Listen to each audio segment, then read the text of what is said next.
Comic Con presents Behind the Comic Book Podcast. Hey everybody, it's Mr. 845 here, and we're interviewing another comic book creator, artist, and writers coming out the woodwork with our Behind the Comic Book Podcast, airing Mondays at 12 noon, so check them out. Right now, I got to talk to this artist right here. This guy is pretty cool. JT, tell us, who are you and what do you do? Hi, I'm a creator and designer. My previous works include works like 6x6 comic, that's a nice local comic. And I also help a lot of people with their concept art and design. All right, awesome. So, kind of going into it, before we go into like in depth, I always want to make sure if somebody wants to work with you, if somebody wants to be able to utilize your services, or if they want to see your portfolio or your socials or whatever, what's the best way in contacting you? Right now it's a little bit of a flux, but the best way is always Instagram. JTM underscore now is the best way to find me right now. All right, We and will we'll have make a we'll make website. sure we have those links in the episode as well. Yeah, sounds good. All right, cool. So, JT, before we kind of like really go into it, let's kind of go into depth, right? So, like, what exactly do you do in the sense of design? Inside of comic book creating, like, where are we at right now? So normally when I comic create, if I'm on the forefront of comic creating, I work with the panels, the penciling, everything from story to output at the end. Right now, I'm more of in the production role where I take covers and guide like the logo direction or the character art and help creators guide their work continuing forward. Okay, cool. And so I always like to ask people this question is let's go back to the past of when you were little and you were just thinking about, I want to be this when I grow up. Was this something that you wanted to do when you grew up? Half and half. It was half paleontology, half artist. So I Okay. think I kind of stuck to at least one lane of those. Okay. And then now when when did you first start? Is there something like drew you to art that kind of gave you that first start? I actually started drawing dinosaurs at first, and then I learned about superheroes, and then from there, learned about film and other types of media. All right, Always cool. drawn since I was a little kid and just enjoyed every step of it. Yeah, I mean, I'm not sure as to age. I don't want to age you, but going into the comic book world in the '90s and the early 2000s, it was really starting to really flesh out. You know, you had Spider-Man movies coming out. You had the X-Men, Spider-Man animated series with Batman as well. Um, so you had all this comic book memories, I guess you could say, that draws people to these comics. What was your defining force when you initially went from dinosaurs to comic books? It was first when my parents showed me the first Superman movie with Christopher Reeve. Oh yeah, Then wow, from there, we went to Spider-Man. Spider-Man 3 was being promoted. And I'm like, oh, what's this cool black suit? I got to see what this is. yeah. There it just trickled from there. Not a great Spider-Man to follow, but the black suit True. was pretty It's a cool. cool suit. Yeah. No, I mean, it's important to kind of talk about like the history of kind of like what drew you to comics because people want to kind of know, sometimes it's a single image, it's a comic book, it's a movie. It draws you to these different superhero stories and kind of like what you want to do with yourself, right? I always had an affinity for Captain America. That's one of my favorite superheroes. Do you have a favorite superhero? It fluctuates, but a lot of time I always say my high-end one would always be Iron Man. So Okay. Yeah, you like the technology, right? You like to break it down and stuff. yeah, create things, right? Yeah. So, when it comes to your comic book creation, like kind of take me through the history. So you started drawing. What brought you, like you actually a creator, right? So what drew you into actually creating your first comic book? So a lot of it was just sketching and just having fun with the stories. I did a couple online courses and got to learn how the paneling works and the sequential art. I then was picked up by a local comic book group called 6x6, and we did like an anthology a couple few years in a row. Then from there, I took a step back from creating like interior work and stories and started working with concept art and costume design. I actually had some great teachers in that. Then from there, I kind of brought all my knowledge together where I'm at now with helping other people create their comics or other forms of media and just exploring characters and stories throughout art and design. Nice. So like let's kind of go into that, right? So now that you're not in the comic book, like literally in the comic book, Yeah. Not um in the trenches. yeah, correct. I mean, Yeah. you're actually able to take a step back. So kind of like take me through, what exactly do you do now? Yeah, so right now, for example, we're working on one called, we're working on a few. I'm trying to see which one I should talk about. We're Talk working about on all of one. them. We got enough time. All right, so yeah, so like one of our main ones is called we got Blood Wars. It's actually a novel, but we're actually adding like visual elements, and I'm working with the creator on how to take the characters and expand upon what they look like, what their motivations are, what how it connects to other stories. We also design like their weapons, the environment they're in, and then we pull it all together. And then I also do background work with publishing and getting that out to the public. Now, are you able to speak on the comic book at all? Like, what's the story behind it? I can't say too much about it because we're still fleshing it out and it's Okay. not fully my creation yet. But right now it's like myths and legends coming to life and how that affects the world Okay. with a mix of like warfare and monsters, almost like Okay. a modern day Witcher. Okay. The writer's really good with pulling out mythology and bringing it to life with that. Oh, nice. Awesome. Yeah. Yeah. So, I mean, it sounds exciting. So that's something that somebody could get behind. Now, if when it's out, are you guys doing Kickstarter? Are you jumping on like a certain website to kind of offer these comics when they're available, or we're still in development? Yeah, right now we're in development on a good few projects, but we do plan to have them out in stores nationwide, actually internationally. We're planning to have them internationally published, Amazon, Barnes and Nobles, you name it. We're going to try to have it on all fronts and be doing that ourselves. So not through Kickstarter or something like that. Oh, cool. Yeah. I mean, listen, I don't know the method, so that's why I asked, just trying to see, Oh because yeah, there's so like I many want different people to methods. support you. You know what I'm saying? So, now take me through the other books or any other works that you're doing. So, like, you're not only just doing comic books themselves, but you're doing other things as well. So, take us through that. Yeah. So another one we have is called Stolen Moments, and it has a good team of about 5 people behind it. And we're working, it's a time travel heist story. Okay. Kind of has a little bit of superhero drama, a little bit of like thievery in it. There's a bit more roughing out of the story coming through, but I think it's going to be really good. And it's a radio drama, so people are going to be able to listen to it. Oh, so it's like well, once upon a time, there was a detective, and that guy just went right through the door. That's something like that. Exactly. Yeah. With a little bit of sound effects, a little bit of music, but also art accompanying it with, bring out those visuals too. So. Now, you're going from the pen to like sound and stuff like that. So where are you looking to go with this? So that way people can kind of see how they can back you and really kind of see the progress as you take your journey through these different parts of media. I think the core is just telling stories and using that either through visual language, which I'm mostly familiar with, or through audio or products or however it may be. Right now, we're just working on a couple little bit here, little novels, little audio, little comic books, a little bit of everything. But eventually, we want to be able to get to everyone's homes, different forms of media, and telling all sorts of different stories from different creators. So I know that you're working with different companies, right? So one of the questions I usually ask creators is if you could choose that one person or like a group of people that you would really want to work with, right?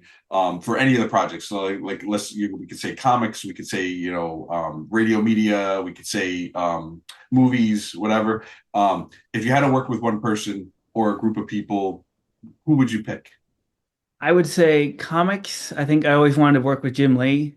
Maybe we can tag team on something. Or if we did something outside of comics, I would say Naughty Dog. I think that'd be a fun group to make Okay. a video game with.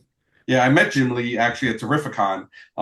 Guy's not very high in the sense of height, but he's high in the sense of like comic book history. I mean, this Oh guy's yeah, got that's so much behind him; it's crazy. He's done so much for the comic book community; it's nuts. So, Jim Lee, if you're watching, we're looking for you. But it's very important to kind of get a feel of all the different works that you're doing, kind of like some of the things that you would want to work with and stuff like that. Because as a comic book creator, not a lot of times do you have the capability of being able to put that out there, right?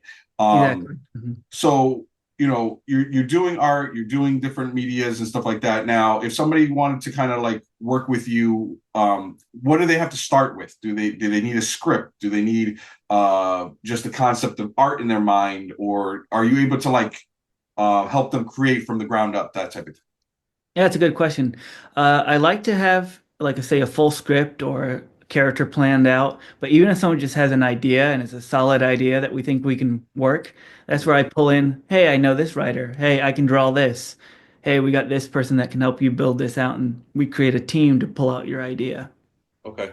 And then, of course, like every different type of project has different pricing. So you're going to have to consult with them, right? In order to basically see where they land in the sense of your packages that you offer, right? Exactly. Okay, cool. Um, it's always important to kind of go through a lot of your path and kind of see kind of like some of the things that you've done now on that path. Have you ever attended any cons? Have you gone through different areas to kind of promote some of the things that you've done or your art and stuff like that? I've done a few cons. I did one almost every year now for the past 5 years. A couple local ones and a couple here out and about. Sometimes I have a table or I'm a special guest. Sometimes I just go as a person and just say hello. Okay. I actually You're have a one coming up. patron. Yeah, patron. Yeah. Yeah, no, trust me. I dressed up as Spider-Man once. Okay, I dressed up as Spider-Man once. The Scarlet Spider, to be a specific. That's a I'm a fun one. Yeah. 43-year-old man, so getting into a tight suit is not always conducive to an overweight 40-year-old man. But I was able to pull it off as the Scarlet Spider. I also dress up as Deathstroke as well. Oh, that's a I fun one too. actually 3D printed one of the masks back in the day. I had printed it Oh, wow. out. That's pretty cool. Yeah. So it's one of my pride and joys. But now you said you also work with costumes as well, right? Yes. So take me now. That is that a cosplay or is that like movie costumes? A little bit of both. I've actually designed a few cosplays for some people, but the main part of it was I learned through people that worked on, like, say, Marvel movies and Pixar movies, and they taught me how to do either costume design for live action or Okay. like character design for like video games or animation. All right. And then now you could actually bring that. Like, do you do the actual bringing it to life, or do you work with somebody to do that stuff? Mostly, I work with someone to do that. Sometimes in the past, I've myself built a few things, but now I just like doing the research, creating the piece, and bringing it to life that way, and then handing it off to someone else from there. Yeah, it's a lot. Trust me. I It tried. is. You should have seen how long it took me to 3D print that thing. It was like a couple days, Oh, I bet. and and it almost broke. So, but getting the paint job, I actually painted it initially, and then I had somebody airbrush it because I'm not a good painter. So Yeah. he did a way better job than I did. But I, Well, it came out great. So, I appreciate that. But again, it's very difficult for some of us older folk to dress up because it's sometimes it's a young person's game, especially because these things get hot. There's no ventilation. you get I feel hot. like a mascot. Like I'm sweating so much. Why am I sweating so much? But have you ever dressed up as a character, or if you wanted to dress up as a character, have you ever dressed up as a character at a con or anything like that, or is it mainly just the concept art and just making it? I have in the past, like you said, it kind of when you're younger, it's a little easier. Yeah, Like Iron Man suits, Captain America suits, Star Trek, you name it. yeah. Nowadays, I do more of like inspired outfits, so maybe a little bit more casual and easy to wear, but also, hey, you're that character, stuff like that. Okay. So I mean, I know you've been doing a lot of stuff. I mean, is a clothing line coming out anytime soon? There's already is one out, so Oh, okay. we're Tell me about polishing that. it up and re-putting it out, but we do have a few pieces out there. We do like kits, like we have like a pirate kit where it's like pirate stuff all over the shirt or stickers or however it may be, and we keep that going. We have like a Japanese one coming up soon that's going to be pretty cool, and a few other items as well. All right. So it's like a build your own costume type of thing. Basically, yeah, you have that and just fun pieces to wear or stickers or whatever it may be. Cool. Yeah. I mean, you do a lot. I mean, how do you, so now this is like more of the personal thing. Like, Oh yeah, I'm not sure what your personal arrangement is, but how do you juggle all the things that you're doing and then having a personal life? it's tricky. I just treat it as like a 9 to 5 job. I stack it in those hours and try to keep it in there. Sometimes it overflows, but sometimes keep it in there, keep accountability, keep list, keep it going, and then when I'm out of it, just live on life and then come back to it the next day. And then now, when you're working, is are you working with a team, or are you like do you are you like Nick Fury where you kind of like bring the team together, or is it like you have a team and then you just kind of like go in, you know? Yeah, for the most part, it's me myself. But right now, I'm branching into bringing a few more team members in, kind of like Nick Fury. Just be like, you do this, you do this. Let's come here and do that. Uh, right now, I have about two other people on my team, two to three other people on my team. And then per project, like say if we have a say the audio project, we don't always need voice actors, but when Okay. we do, I pull them in for that particular project and then go from there. I know a couple people that did voice acting, so if you ever Oh, need that's always some good. additional people, let me know. I actually, in one of my other episodes, you'll actually meet Patrick Hickey Jr., who is the phone guy from Five Nights at Freddy. Oh, cool. Yeah. Yeah, and then I also interviewed Ryan Andes, who's a voice actor for not only Pokemon but Yu-Gi-Oh, and also and I'm going to slaughter this. So it's Pokemon, Yu-Gi-Oh, and also the Transformer show that he was Grimlock. So Oh, I think cool. he also Nice. did another character too, but I just remember Grimlock because I love Grimlock. So That's a good it's character. yeah. So listen, we could definitely hook you up and get you in touch with those guys because there's also a couple other people that we've met at cons and stuff like that, and I've interviewed to kind of also kind of get that stuff out there. Like I've also met Dante Bosco, who's the voice of Oh, yeah. um, uh, Zuko. Zuko, Prince Zuko, Yeah. but he's also Rufio, and he's what's the dragon, the dragon, Jake Jake Long. Long. Yep. So he does that. And then I also met Larry Kenny, who's the voice of Lion-O from the Thundercats. And I fangirled all day as soon as I met him because it was like my lifelong mission just to meet him because it was amazing. So That's Larry, funny. if you're listening, let's talk. But you know it's important to kind of get a lot of the stuff that you're talking about and kind of build that team that you're looking for. If you had to give somebody advice in the sense of they wanted to kind of not only like start off kind of like the way you did, but even start off in different brackets of kind of like the way that you worked, right? So like as an artist, as a comic book creator, as like a publisher of audio, or even helping people eventually make their own comic books. What's some advice that you can give students or kids out there that are looking to be you one day? I always say make sure it's something you want to do, like career wise or like a long-term hobby, because you're going to want to invest in it and actually put lessons in and take your time to learn the trade. If it's not, just have fun with it. Don't worry about it. But if you really want to take time with it, like say art, for example, learn the anatomy, learn shading, learn all the basics, get that down first, and then go from there and creating your stuff. It'll be 10 times easier if you know how a body works rather than just faking it. Yeah, like I mean, I am a stick figure guy, so I just admire art from afar, and I just like that's really nice. I could never do that, but that is really nice, you know. So those are some of the things that I do because like I collect comic book covers and the comics themselves.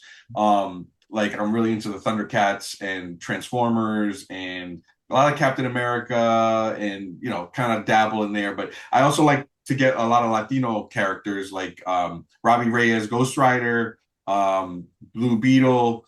I think I also picked up the White Tiger, the first appearance of White Tiger. That's So cool. it's like, Yeah. you know, a lot of different characters just to kind of, you know, add to my story of my representation.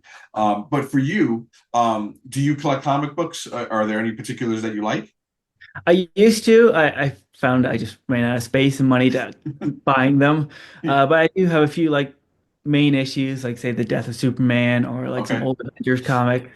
I have a couple long boxes upstairs. But it's always fun using also like Marvel Unlimited or something like that to be able to just keep reading and just finding new stories. Yeah, I mean, these stories that have come out are like time classics, if you will. And you know, in some cases, some writers are also aspiring to be that. So, you know, a lot of the writers part, right? Do you also write as well? A little bit, not as much, but Okay, I do dabble here and there. So I know but you bring their the basics characters to of it. life when you do work with a writer, right? Yes. So That's I know how it needs to flow. so as an artist, like looking at these different panels and penciling in, like, take me through, like, let's say a 6 panel sheet. You know, do you like, what's the standard? Is 6 or 9, or like what makes you pick those different styles, if you will? Yeah, it depends on the story and like how you want it to flow and the pacing. A lot of times I like to just, rough it out as quick as I can and see what image needs to be important. I try to keep it less than six, because then it can get overcrowded and you also need room for text and stuff like that. Mhm. But yeah, once I get a rough draft in, then if I do it on paper, then I use like a 11 by 17 sheet and draw it out in blue pencil. Or if I use my iPad, which I normally do, I use the same technique, but just digitally. Okay. And so that was the next question I was going to be like, as an artist, what is your preferred style? Is it digital or traditional? I say a blend. Sometimes I do like quick sketches on traditional or get like textures and whatnot from traditional. But I find digital, it's always just quicker. You get more tools, it's cheaper, and you can make it bigger, smaller, whatever you need. So, All right. And then, like, of course, you're going to be printing these prints. If you put it on paper, you're going to have to scan it, then you're going to have to reprint it and fix it up and touch it anyway in digital in some exactly. cases. So I totally get that. This is some really, really interesting stuff. So, where's the next time that we're going to see you? Do you have any, like, time where you're going to be at a different con or a different place signing or doing art? Yes, actually, I have one coming up in May. I'm traveling down to Burley, Idaho, and they will be having, I forgot the official name of it. I feel bad, but they have like a mini con there, which I'll be doing a panel with some other artists and bringing some products as well for sale. Yeah. And as an artist, I mean, do you feel like there's any specific medium that really works for you in the sales part? Like, I know that some people do sketch cards. I know some people that do covers. I know some people that do 11 by 17 prints, and then sometimes they do actual artwork and they actually have it framed. What's the best media that you've used, that you feel for your art makes the best representation? I find the three biggest ones that always go quick at a con is like the 11 by 17 art prints. Those are always fun. I actually been starting doing these mini cards that are like half size about. Hmm. Those are fun as well. And then I also do sketches, like live sketches. And I try to do at most cons I go to, I do those one free for per person, a quick sketch. So that's always a Okay. fun way to get a custom souvenir from a Yeah. I con. mean, is there any particular one that's your favorite that you've ever done? Batman is always fun and easy. Just quick sketch of Batman. Have fun with the cape, and I normally do like a bust or something like that. So getting the ears and eyes. Okay. Like I try to do it within less than 5 minutes. So it's more of a show, really. Yeah, I mean that would be pretty cool. They're like, here you go, and you're like, you made this in 5 minutes. That's crazy. That's So exactly how it goes. So okay, so I mean I've been there where people have drawn for me, and they've taken either like a couple of minutes and they've taken a couple of days. It all depends on like how much focus you want to put on the art. So it's a lot of the stuff that it really kind of determines like what your memorabilia will be and what your memory will be when you leave the con, right? So like I've had Martin Zavala make an 11 by 17 print of the Robbie Reyes Ghost Rider. He that's actually, cool. like, I interviewed him, and like he was actually drawing live airbrushing a new art piece that he was doing on a cover. So it was like stuff like that is like you're like watching it happen and you're like, do I get this? Do I get this? And he handed it to you and you're like, this is amazing. Like It's pretty it's fun. definitely like one of those fan moments, you know what I'm saying? When it comes to fan moments, right? I know that you're a part of the culture and you love kind of the art and stuff like that. Have you ever had an experience where you've met your idol? And who would that be? I've had a few actually. A lot of them, a lot of different unique experiences. Probably the biggest one though was Stan Lee. That was probably the funnest. Uh, R.I.P. yeah, right. Good dude. Got to meet him, ask him a few questions, show him some of my art. It was a really good time. That was like a couple years, like I would say 5 years before he passed. So Okay. And relatively, but good. I have to hear about the experience, man. I want to know because I've only met Stan Lee in passing. Like he was going up the escalator in New York City Comic Con, Oh yeah. and I was literally like 5 feet away from him, and I was like waving like a nerd. Stan, it's me. Like he knows who the hell I am. Um, Mhm. So like, tell me like how, like, what was his attitude? What was he like? Like, I want to hear the experience. Oh yeah, he was definitely fun, always making jokes. The question I asked him though is right after Avengers, and I'm like, "Do you like shawarma?" And he's like, "What's shawarma?" And his assistant had to explain real quick what shawarma was. He was like, "No, I don't like shawarma, but I'll tell you a behind the scenes story of Avengers." Do you know the behind the scenes, the cut scene where Steve is at the diner or the Hmm. coffee shop? And he Hmm. turns around and tells the girl, I mean, tells him to get the girl's number. Hmm. Yeah, he didn't have his glasses on that because the lighting messed with it, so they had him take off his glasses. Then he didn't look as recognizable as Stan Lee, so they cut that whole scene just because of the glasses. Wow. So fun little story he told there. Yeah, I mean, those were like iconic things that he always had. Like, um, just the way his face looks, and the glasses, and just kind of like Excelsior. Yeah. Those are always the taglines that he always used. Um, you know, there's a lot of things about comic books and the inspirations and kind of like the stories and everything that you bring out of this. So what's next for you, right? In the sense of not just cons, but like works of art. Are you going to be like, I know I've brought up kind of some of the things that you're working on, but are you going to be generating anything new on your end? Yeah, for me myself, I'm going to be working on a book called Fire Ants. It's a like a Western superhero-esque comic, almost like a comic. It's more of like an illustrated novel. Okay. That'll be coming out next directly from me myself. Okay. And then of course working with all these different teams, working with like Nick Nomney on the Blood Wars, and then Marcel Delgado and Collier Jennings on the Stolen Moments. So Oh, cool. yeah. Yeah, I mean, trying to get into this world, I'm not an indie creator at all. I'm like, I admire a lot of the things that you guys do. So it's more of like me just kind of like you're naming people, and I started looking them up. I'm like, okay, who are these people? Like, they could be great creators.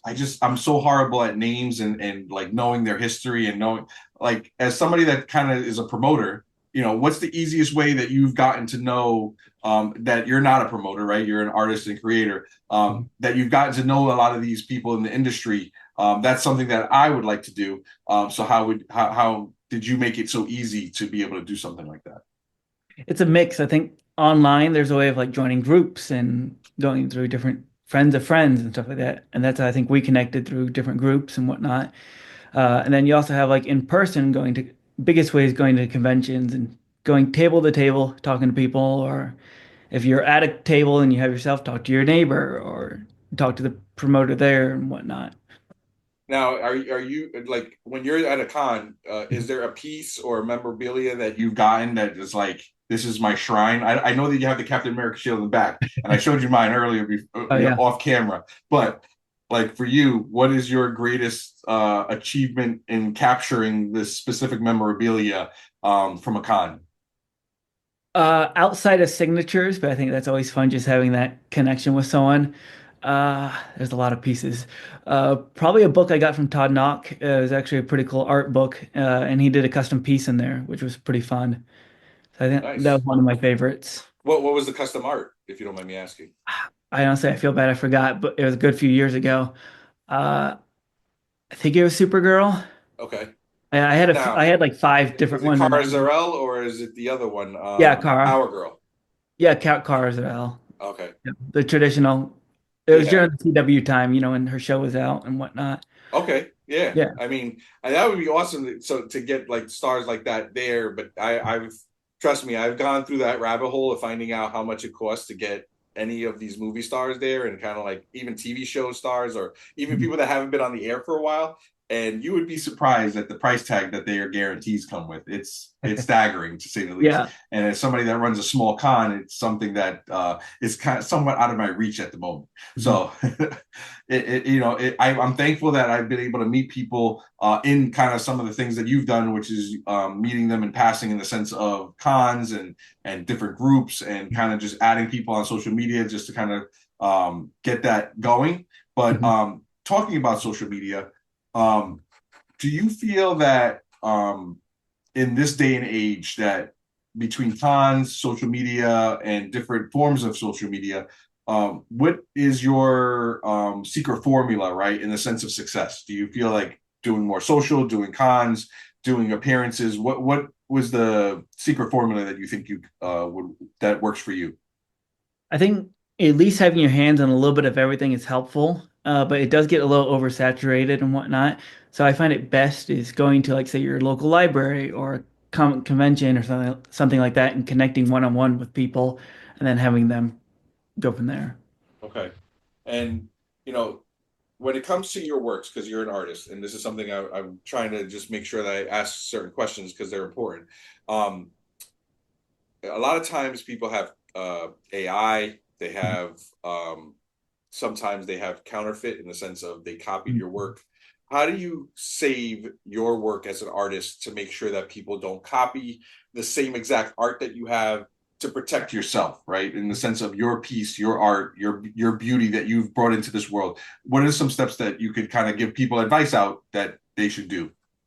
I probably have bad advice, but I normally don't care if they copy it or whatnot because at the end of the day, it's more about the experience they get and everything else behind the art. So if they're copying it, okay. If they're, taking it and using it in different ways, that's their form of art in a degree. I mean, there is stealing it, which is wrong, but they're not going to it's not nowhere near the quality of getting an actual print from say me with like say a custom art piece or something like that. I always try to give like say if I send a print to someone, I give them a custom drawing on the envelope, give them a note on the artwork itself, and then give them the piece. So it's more than just a picture, it's the whole experience around it. Yeah. And a part of that is you know, as a creator, when you are doing these pieces, how do you prevent yourself from running into creator block, right? Mhm. Or burnout, right? Because I'm sure that when you were doing interiors, that was a full-time job just going in. So take us through kind of like, what your experience is in curbing that. I think habits are good. Either having your work time, your art time scheduled, so that way you go through, go hit this amount of things, and you'll find your groove eventually. Like say doing all the drafts at once or doing it per page, however it may be, is getting that routine in and getting a habit to get your spark going, and finding ways to catch yourself if you start drifting and not being able to stay inspired or whatnot. So like finding a book or a video or something that helps remind you, hey, this is how you draw hands, or hey, this is a fun costume book that reminds you that why you love it and whatnot, and bring those ideas back to life. Nice. And then, especially when it comes to fans, right? Because you're always there for the fans in the sense of your art is for someone.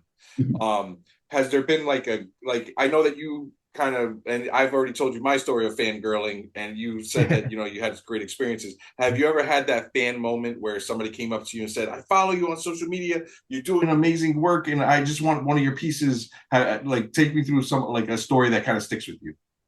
Yeah, a lot of times I do have like a lot of younger audiences, especially because I got a lot started here with the Boise Library, and I came on doing kids events and whatnot. So a lot of times it would be like, "Hey, I've been growing up watching your art or whatever," and they keep coming back every year, getting a new piece. Sometimes it's the same piece; they want the same character over and And they're over. getting older and older, and you're like, here's Exactly. the same art, here's the same art, and then hey, you never know, they could be doing like a time lapse and they have the same art like in They could be. pictures and creating their own work.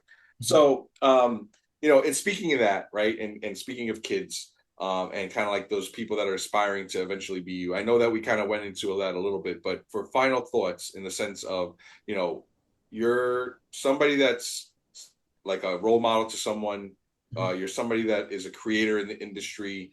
What are some thoughts that you can give somebody as something that you would say, these are the things that I've learned. These are the things that will set you on a good path. I know you kind of went into some of that, but like your specific words in the sense of, what is going to give them the next level of stuff that they want to do with themselves. I would say find inspiration, understand what you like, but once you understand what you like, then you learn how to make what you like, and then just follow that path from there. It kind of dominoes effects exactly how who you want to be and how you want to express yourself through art or creation, and then just make it professional and go from there. Yeah, it's awesome, man. I mean, it's great meeting you, JT. It's definitely like a great experience of being able to kind of see some of the things that you've done and saw and kind of worked with. Again, I want to make sure that we have all the links, and it's very important for people to understand that without the free support in the sense of following, sharing, and commenting on your art and really promoting that in the free sense, that you can't help you in the long-term sense, if you will, because without the audience, without the following and stuff like that it makes it very difficult for creators like yourself to continue on. So if you guys are watching and you got to this point, make sure that you like, follow, and share JT's works. That we're also make sure that like if he has social media, to have those links on the actual post so that you guys can like just basically click and kind of go through it and just start following and liking and sharing. And I appreciate you allowing me to interview you. It's been really good to kind of get the artist insight. I've done a couple of different types of artists and creators and stuff like that, but you kind of bring a lot of that stuff together. So it's pretty cool to kind of not only interview an artist, but a comic book creator, and then also somebody that does the back end in the sense of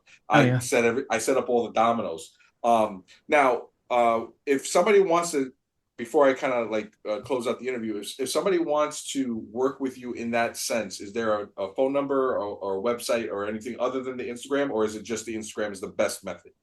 Instagram is the best method, but right now we're in a refresh. We're changing up the website, changing up emails, all that is changing over to be a bit more cleaner and more concise.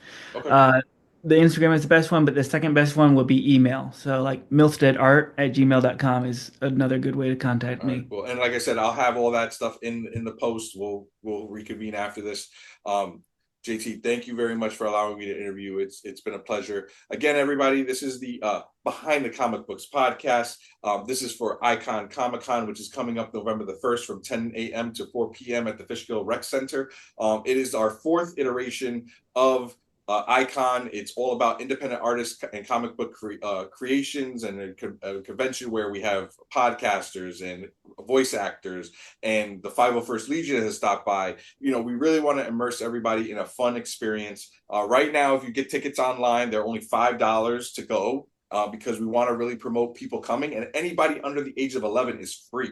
Okay, so there is really no excuse why you can't make it a family fun event, right? If all the kids are free, just bring them along, get them their first favorite comic book if they haven't got one before. It definitely will help create that journey, just like JT has said that, with the love of that brought him to his art and his love, right? So that being said, everybody, we're going to be hitting the streets, interviewing more comic book creators on our Behind the Comic Book podcast. Check it out.